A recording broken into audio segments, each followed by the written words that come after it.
नमस्कार, मैं हूं अजय। 9 बज चुके हैं, यानी दिन की सभी खबरों को जानने का वक्त। और शुरुआत 9 बजे की बड़ी खबरों से। देखेंगे आखिरकार सरकार और किसानों की बातचीत में क्या निकल कर आया। सीएम योगी के मुंबई दौरे से जुड़ी खबर भी हम आपको बताएंगे आपको कि एमएलसी चुनाव के दंगल में कैसे हुई वोटिंग, और यह भी कि फिरोजाबाद में रेप मर्डर मामले में फांसी की सजा किसे मिली है। ये सभी खबरें विस्तार से।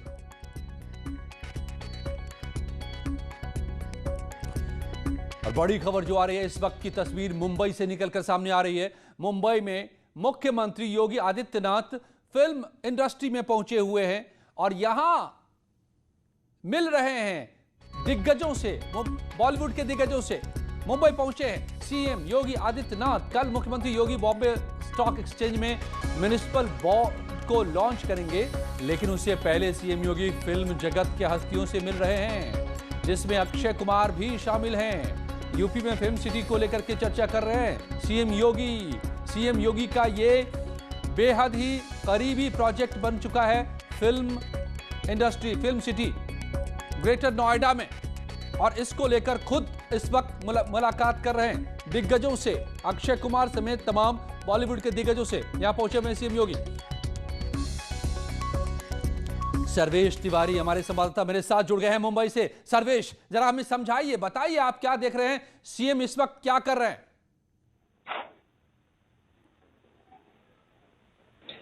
देखिए भाई, जिस तरह से लॉकडाउन के दौरान एक बहुत बड़ी बात उत्तर प्रदेश के मुख्यमंत्री योगी आदित्यनाथ जी ने की थी कि अब उत्तर प्रदेश की जो एक विकट समस्या है रोजगार की, उसको सुलझाने के लिए उत्तर प्रदेश की सरजमी पर एक नए तरीके का फिल्म सिटी का निर्माण किया जाएगा।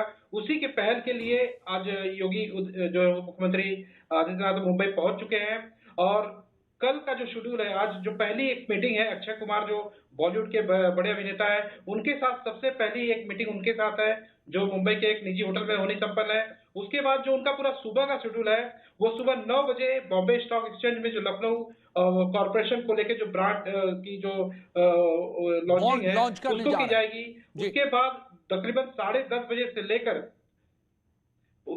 उसके बाद ट्राइडेंट होटल में ही 10:30 से लेकर 2 बजे के बीच मुंबई बॉलीवुड के तमाम जितनी भी बड़ी हस्तियां हैं, चाहे उसमें सुभाष घई हो, राजकुमार संतोषी हो, और टी सीरीज के मालिक भूषण कुमार हो, अन्य जितने भी डायरेक्टर प्रोड्यूसर हैं, इनके साथ एक बहुत बड़ी मीटिंग कल संपन्न होने वाली है 10:30 से 2 बजे के बीच। और 2 बजे के करीब जो है योगी आदित्यनाथ जी मुख्यमंत्री मीडिया से रूबरू होंगे। बिल्कुल, ये उनकी बहुत बड़ी मीटिंग जो है, जिस तरह से ये जो बहुत बड़ी मीटिंग है सर्वेश, मैं इसके बारे में भी समझूंगा आपसे कि बॉलीवुड के तमाम दिग्गजों से जब सीएम योगी आदित्यनाथ मिलेंगे तो मसला क्या होगा और क्या बातें होंगी। आप बने रहिए मेरे साथ।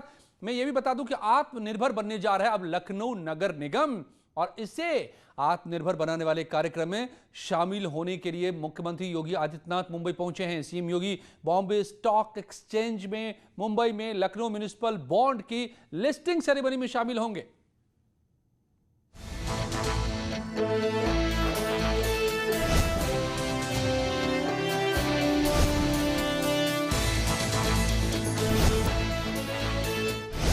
आत्मनिर्भर बनेगा लखनऊ नगर निगम।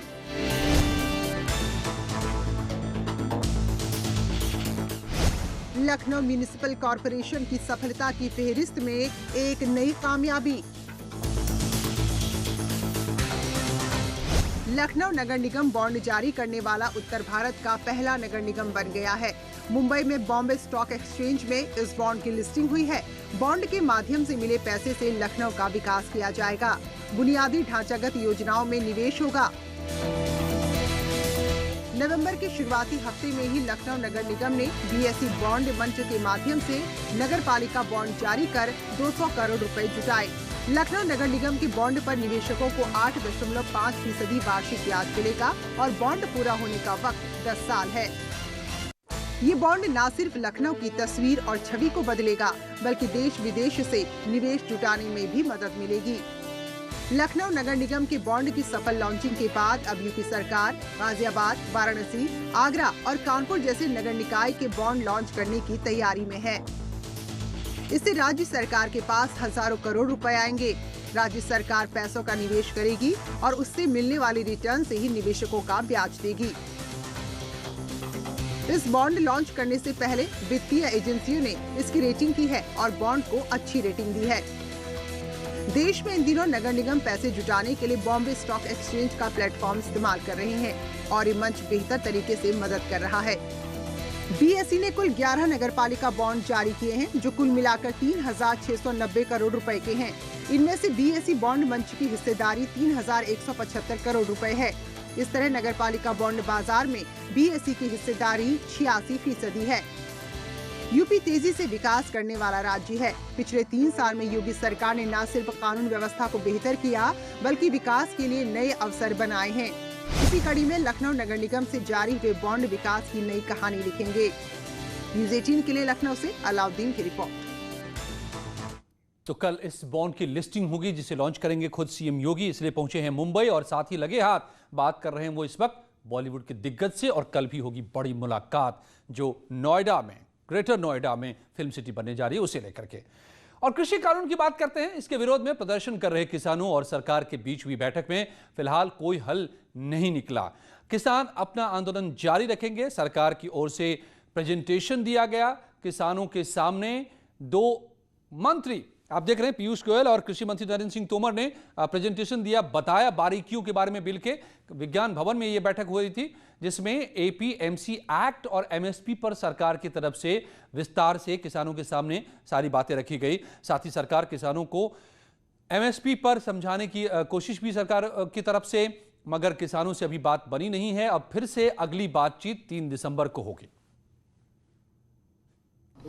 आज किसान यूनियन के नेतागण आए थे और भारत सरकार ने तीसरे दौर की वार्ता आज संपन्न की। वार्ता काफ़ी ठीक रही और एक दूसरे के प्रति काफ़ी समझ बनी है और हम सब लोगों ने यह तय किया है कि अब परसों वार्ता का 4था चरण शुरू होगा और परसों तक ये लोग भी इशू अपने लेकर आएंगे और उन पर जिंदवार फिर चर्चा की जाएगी। क्या किसी तरह की कमेटी के सुझाव आप लोगों ने दिया, किसानों ने माना, इस पर तय हो गया है? नहीं, सामान्य तौर पर हम सब लोग चाहते थे कि एक दिल्ली में किसानों की हो रही बैठक का कोई हल निकला नहीं है, जिसके कारण यहाँ पर इस समय हम खड़े हैं नोएडा में। और नोएडा में यहाँ पर जो किसान हैं वो धरने पे बैठ चुके हैं। इस समय हम खड़े हैं सेक्टर 14A में, जहाँ पर आप देख सकते हैं कि किसान एक बार फिर से सड़कों पर उतर गया है। अभी तक जो किसान था वो गाजीपुर बॉर्डर पे बैठा हुआ था, राकेश टिकैत उसकी अगुवाई कर रहे थे। लेकिन अब आलम यह है कि गाजीपुर बॉर्डर के बाद अब नोएडा में भी किसान यहाँ पर धरने पे बैठ गए हैं और उनका कहना है कि जब बैठक बेनतीजा निकली है तो अब हम यहीं पर धरना अपना जारी रखेंगे। हालांकि किसान जो है वो हमारे साथ मौजूद हैं और उनसे भी बात करेंगे। ये बताइए, बैठक में तो कोई हल निकला नहीं, अब आगे की रणनीति क्या है? आगे की रणनीति ये आप पूछिए मोदी जी से क्या है। ये हम लोग क्यों को फिर आए हुए हैं? आप लोगों की किसानों की रणनीति क्या है? हमारे राष्ट्रीय अध्यक्ष जी यहाँ धरने पे बैठे हुए हैं। जब तक मोदी जी आके हमारे राष्ट्रीय अध्यक्ष से मुलाकात नहीं करेंगे, एमएसपी का रेट फिक्स नहीं करेंगे, क्योंकि ये सरासर धोखाधड़ी है। कल भी मोदी जी बोल रहे हैं कि साहब जो हम लोगों ने 3 कानून लाए हैं वो किसानों के पक्ष में है।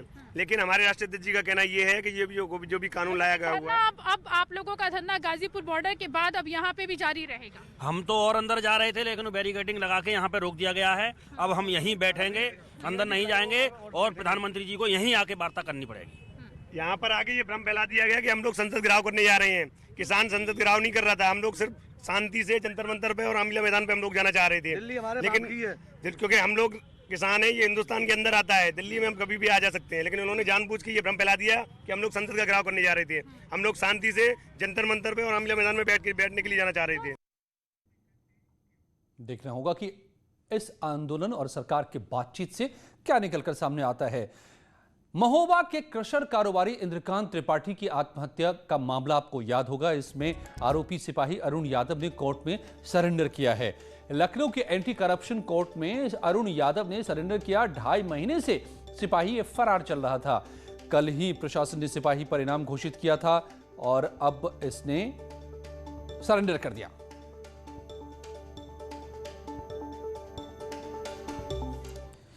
और सरकार ने प्राइवेट लैब में कोरोना जांच की फीस कम कर दी है। अब प्राइवेट लैब में RT-PCR टेस्ट 700 रुपए में हो सकेगा। घर से सैंपल अगर आप देना चाहते हैं तो 900 रुपए देने होंगे। तो 700 रुपए में टेस्ट अब उपलब्ध हो गया है भारी कटौती के बाद। कोरोना टेस्ट अब 700 में। और जम्मू कश्मीर के उपराज्यपाल मनोज सिन्हा कल गाजीपुर आएंगे। LG का यहां 11 बजे पहुंचने का कार्यक्रम है। मनोज सिन्हा करीब 3 घंटे रुकेंगे। शहर के लंका मैदान में उपराज्यपाल का अभिनंदन किया जाएगा। आपको बताया कि जम्मू कश्मीर का LG बनने के बाद मनोज सिन्हा पहली बार अपने गृह जनपद गाजीपुर आ रहे हैं और उनके स्वागत की यहां पर तैयारियां की जा रही हैं। एयरपोर्ट से लेकर के यहाँ तक की सिक्योरिटी के अरेंजमेंट्स देखने के लिए हम और प्रभारी DM साहब आए हुए हैं यहाँ पे, और यहाँ पे देखा कि क्या कार्यक्रम है। पर्सनल कार्यक्रम है, पारिवारिक इनका, और वही उनके सुपुत्र जी से वार्ता हुई और सिक्योरिटी के और रास्ते के जो अरेंजमेंट्स हैं वही देखने के लिए हम लोग आए थे। यूपी में आज MLC चुनाव के लिए वोटिंग हुई। स्नातक और शिक्षक की 11 सीटों के लिए आज शाम 5 बजे तक वोटिंग हुई। मतदान हुआ। सुबह 8 बजे से लेकर शाम 5 बजे तक मतदान चला। 46 केंद्रों पर 116 बूथ बनाए गए थे। 6 शिक्षक और 5 स्नातक कोटे की MLC सीट के लिए BJP, SP, कांग्रेस और शिक्षक संघ के अलावा निर्दलीय समेत कुल 199 उम्मीदवारों ने किस्मत आजमाई। परिणाम 3 दिसंबर को आएगा। कोरोना काल में हो रहे चुनाव को देखते हुए पर्याप्त व्यवस्था की गई थी। सभी बूथों पर कोविड हेल्प डेस्क बनाई गई थी, तो बूथों पर सैनिटाइजेशन और हैंड ग्लव्स की भी व्यवस्था थी। मतदान करने से पहले मतदाताओं की थर्मल स्कैनिंग की गई। मतदान की रफ्तार शुरुआत में काफी धीमी रही। सुबह 10 बजे तक ज्यादातर बूथों पर 4 से 6% ही मतदान हुआ था। हालांकि 11 बजते थोड़ी सी रफ्तार पकड़ी। प्रशासनिक अधिकारी मतदान केंद्रों का जायजा भी लेते रहे और सुरक्षा व्यवस्था भी चाक चौबंद रही। हरदोई में एक दुल्हन ने फेरी लेने के बाद मतदान केंद्र पहुंचकर वोट दिया। बीजेपी के लिए MLC चुनाव काफी अहम है, क्योंकि उच्च सदन में वो बहुमत के आंकड़े से अभी दूर है। तो MLC चुनाव के लिए वोटिंग हुई। स्नातक और शिक्षक की 11 सीटों के लिए वोट डाले गए। अब तस्वीरें 6 आपको दिखा रहे हैं। फिरोजाबाद, बागपत, बस्ती, अयोध्या, बुलंदशहर और रायबरेली की ये तस्वीरें हैं। कैसे आज MLC चुनाव के लिए वोट डाले गए। तो स्नातकों ने वोट डाले। MLC चुनाव की ये 6 और तस्वीरें आगरा, इटावा, मेरठ, बुलंदशहर, सीतापुर और सोनभद्र की भी तस्वीरें पूरे सूबे में आज जहां जहां पर वोट डाले गए ये तस्वीरें उस वोटिंग की। पहले भी सीटें जीती थी, क्योंकि ये बहुत गिनती का चुनाव है और कई तरह की चीज़ें सामने आती हैं। उसके बावजूद भी पार्टी जीतेगी, पहले से ज़्यादा पार्टी जीतेगी। भारतीय जनता पार्टी की जब से सरकार आई है, किसान आत्महत्या कर रहा है, आर्थिक रूप से कमज़ोर हो रहा है और लगातार ऐसे कानून बनाए जा रहे हैं जिससे बड़े लोगों को लाभ पहुंच जाए। जितने लोग हैं, ट्रेंड लोग हैं, वो दिन को भी अंधेरा बोल सकते हैं। अगर दिल्ली से ये बात तय हो जाए कि सुबह आपको ये कहना है कि अंधेरा है, तो भारतीय जनता पार्टी के लोग सब अंधेरा कहेंगे।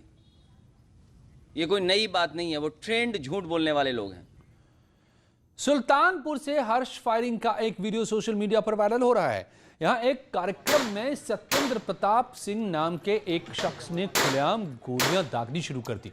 आप देखिए जरा, वायरल वीडियो के आधार पर पुलिस ने अब इस आरोपी के खिलाफ मुकदमा दर्ज किया है। आरोपी सत्येंद्र कादीपुर कोतवाली क्षेत्र के लक्ष्मणपुर गांव का रहने वाला है। ये ठाई ठाई की आवाज किसी बॉर्डर पर दुश्मन से लड़ने के लिए नहीं है, ये अपनी हनक दिखाने के लिए है। ये हर्ष फायरिंग है। ये बड़े खुश हुए तो गोलियां दागनी शुरू कर दी, जो गैर कानूनी है। बिल्कुल इसकी इजाजत नहीं है। अब पता नहीं जनाब के पास लाइसेंस भी है कि नहीं इसका, या ये कट्टा लेकर दनादन दागे जा रहे हैं। तो अब पुलिस ने मुकदमा दर्ज कर लिया है, अब देना होगा हिसाब किताब। और एक अच्छी खबर आपको देते हैं। वाराणसी के बाद अब अयोध्या में भी जल्द रामायण क्रूज सेवा शुरू होने जा रही है। अब आम लोग क्रूज में बैठकर सरयू आरती देख सकेंगे। एक बार में क्रूज का सफर करीब 1 घंटे से 1.5 घंटे का होगा। क्रूज के जरिए सरयू नदी के प्रसिद्ध घाटों की सैर कराई जाएगी। क्रूज बेहद ही आलीशान होगा। क्रूज में 80 सीटें होंगी। क्रूज का डिजाइन रामचरितमानस के थीम पर होगा और इसके जरिए आप सरयू की लहरों पर घूमते हुए आरती देख सकते हैं।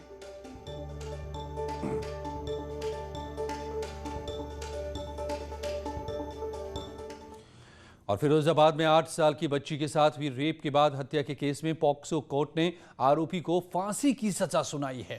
देखिए ये रिपोर्ट। फिरोजाबाद में 8 साल की बच्ची के साथ हुई रेप के बाद हत्या के मामले में पॉक्सो कोर्ट ने दोषी को फांसी की सजा सुनाई है। आरोपी बंटू ने अपनी चचेरी बहन के साथ रेप किया था। 20 महीने के अंदर पॉक्सो कोर्ट ने ये सजा सुनाई। फिरोजाबाद में पॉक्सो कोर्ट द्वारा फांसी की ये पहली सजा सुनाई गई है। फांसी की सजा सुनते ही कोर्ट में दोषी बंटू की आंखों से आंसू बहने लगे। उधर सरकारी पक्ष ने इस फैसले का स्वागत किया है। केस के सही तथ्यों की पत्रावली से सही अवगत होने के बाद माननीय न्यायाधीश पॉक्सो कोर्ट श्री मृदुल दुबे जी द्वारा निर्णय मृत्युदंड का सुनाया गया, जो कि बहुत ही सराहनीय और अच्छा रहा। दरअसल पिछले साल 17 मार्च को सिरसागंज इलाके में 10 रुपए का लालच देकर इस घिनौने हत्याकांड को अंजाम दिया गया था, जिसके बाद शव को गेहूं के खेत में छिपा दिया था। मुरादाबाद में पालिका कर्मचारियों और पुलिस में क्यों मारपीट हुई, देखिए इस रिपोर्ट में। मुरादाबाद के पागबड़ा इलाके में रैन बसेरी की चेकिंग के दौरान पुलिस और पालिका कर्मचारियों के बीच विवाद हो गया। पुलिस सिपाही और कर्मचारियों के बीच नौबत मारपीट तक पहुंच गई, जिसकी तस्वीरें सीसीटीवी में कैद हुई हैं। इस दौरान नगर पंचायत ऑफिस के सामान को भी तोड़ दिया गया। सूचना मिलते ही पुलिस फोर्स मौके पर पहुंची और 6 लोगों को गिरफ्तार किया गया, जिसमें नगर पंचायत चेयरमैन का बेटा भी शामिल है। पुलिस ने इस मामले में 18 लोगों के खिलाफ मुकदमा दर्ज किया है, जिनकी तलाश की जा रही है। पीआरपी कर्मियों के साथ अभद्रता की, उनके साथ मारपीट की, जिस संबंध में मुकदमा पंजीकृत किया गया है, जिसमें 6 नामजद और 18 से 20 अज्ञात व्यक्तियों के खिलाफ मुकदमा पंजीकृत है। इसमें अब तक 6 व्यक्तियों की गिरफ्तारी करके जेल भेजा जा चुका है, बाकी अन्य लोगों की। वहीं घटना के बाद इलाके में तनाव बना हुआ है, जिसको देखकर पागबड़ा में पीएसी को तैनात किया गया है। लौटते हैं कुछ ही पलों में दिन की और बड़ी खबरों के साथ।